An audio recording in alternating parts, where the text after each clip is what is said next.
Arattupuzha auto brothers സ്വയം സഹായ സംഘത്തിന്റെ ആഭിമുഖ്യത്തിൽ പഠനോപകരണ വിതരണവും ലഹരിവിരുദ്ധ സദസ്സും നടത്തി. തൃക്കുന്നപ്പുഴ SHO ബൈജു ഉദ്ഘാടനം ചെയ്തു. ആറാട്ടുപുഴ ഓട്ടോ ബ്രദേഴ്സ് സ്വയം സഹായ സംഘത്തിന്റെ ആഭിമുഖ്യത്തിൽ പഠനോപകരണ വിതരണം, ലഹരിവിരുദ്ധ സദസ് എന്നിവ നടത്തി. തൃക്കുന്നപ്പുഴ SHO ബൈജു ചടങ്ങ് ഉദ്ഘാടനം ചെയ്തു.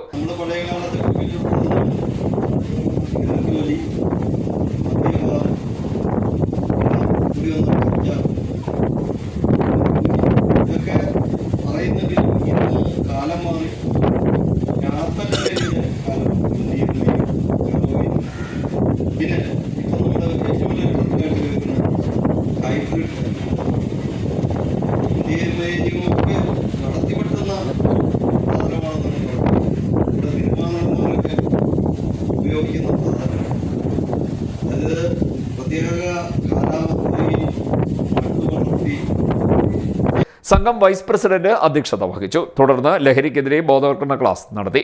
വാർഡ് മെമ്പർ അമീൻ ഉണ്ണി, പ്രസാദ് തുടങ്ങിയവർ സംസാരിച്ചു. CDNet news, Kayamkulam.